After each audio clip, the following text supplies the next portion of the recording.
Today, I'll be presenting a paper on comparison of measurements between manual and automated methods for detection of strabismus in patients.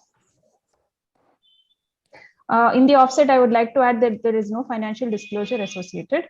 The aim of the study is to test the efficacy of automated eye tracking system in presence of strabismus and to compare the data with manual measurements of deviation. As we all know, strabismus is a common ophthalmic disease present in around 4% of the population, and hence it is very important to identify, adequately detect the type, and to quantify the ocular deviation for treatment to guide therapy and also for surgical correction of strabismus. However, the results may not always be reliable, especially in babies, toddlers, and young children, leading to inconsistency, patient fatigue, examiner fatigue, and collection of spurious data. Hence, there is very much a need of a well-oriented, goal-oriented, well-focused examination.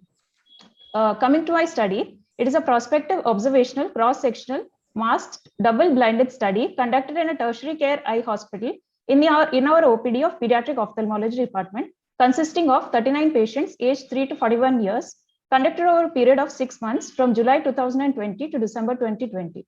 The screening was done by an ophthalmologist and ocular deviation was assessed, and comparison was done between manual measurements and automated eye tracking system.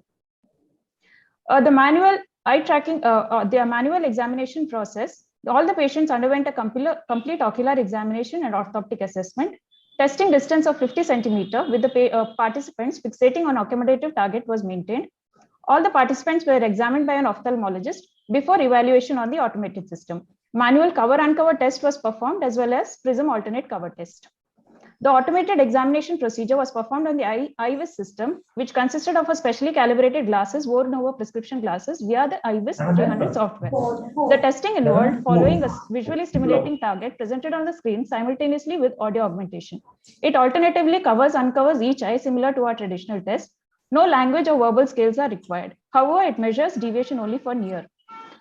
The system is based on eye tracking technology, in which infrared light is reflected from the eye and sensed by the video camera and specifically designed optical sensor. The eye tracker uses the center of the pupil, and infrared, near-infrared, non-collimated light is used to create corneal reflections, and advanced image processing algorithms are further used, and then the position of the eye in space and the point of gaze with high accuracy is determined.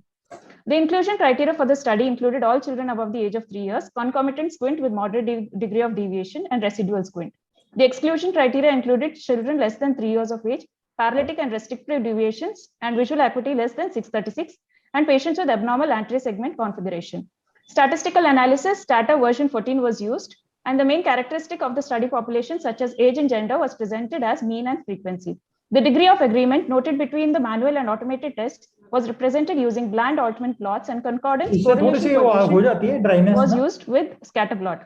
Coming to the results, a total of 39 patients were prospectively evaluated, aged between 3 to 41 years, with a mean of 13 years and with a median of 11 years. For measuring horizontal deviation, the mean deviation measured by manual method was 31 prism diopters, and for automated method, it was 29 prism diopters. For evaluation of horizontal deviation, the manual prism alternate cover test and automated eye tracking system IVIS showed highly positive correlation with a p-value of less than 0.01. The bland Altman plot analysis showed very good agreement between the two measurements, and the mean difference between the two measurements was found to be only 1.55 prism diopters, and 95% of the limit of agreement was within plus or minus 10 prism diopters. Coming to the discussion, manual method of evaluation of deviation relies heavily on subjective interpretation and the examiner's skill and experience in observing very small ocular deviation during the testing period. Significant inter-examiner variability, even among experienced examiners, has been found, and it is found to range between 7 to 12 prism diopters as shown in studies. In our study, 4 patients, the manual and automated method of evaluation showed exactly equal horizontal deviation. However, in other patients, the variation was ranging between 1 to 23 prism diopters. Several automated ocular deviation methods have been described, including video-based infrared eye tracking, binocular OCT. The main advantages of this device was that it is non-invasive and it takes very less time. It provides automatic results, not requiring expert evaluation, and can be used in remote facilities. And full range of ocular deviation in step of 1 prism diopters can be evaluated, whereas in manual, after 20 prism diopters, only step differences of 5 prism diopters are available. However, the drawback is that it detects only based on eye movement. So paralytic strabismus, it is not useful, and it cannot detect deviation in all 9 direction of gaze.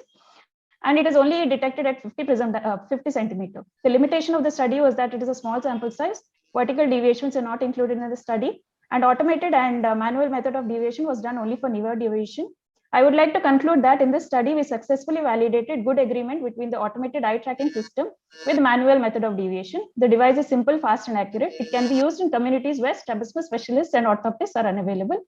And this is a very preliminary study, and further studies are required for involving a larger group of patients. Thank you.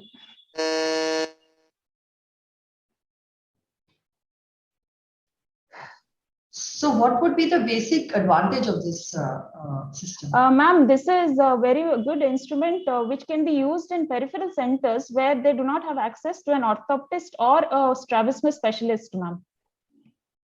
I don't think so. If a child has a pseudo squint, yes, ma'am.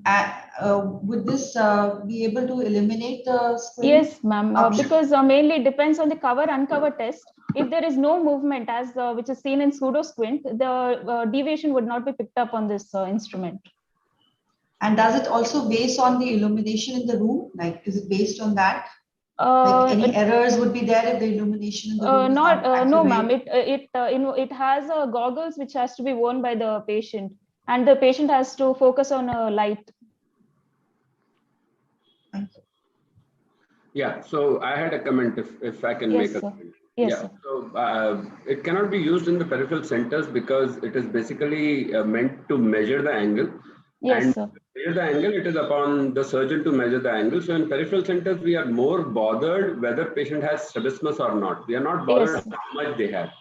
Yes, sir. Second thing is that if they have to wear goggles and fix in the light, then it becomes difficult for kids less than 5 years to use it because they would, I mean, the basic advantage as I see of WIS 300 is that it can be useful in patients who are not very cooperative, and we can get good reliable this thing. In uncooperative patients, they would still not be wearing goggles. They will still not be fixing. Yes, sir.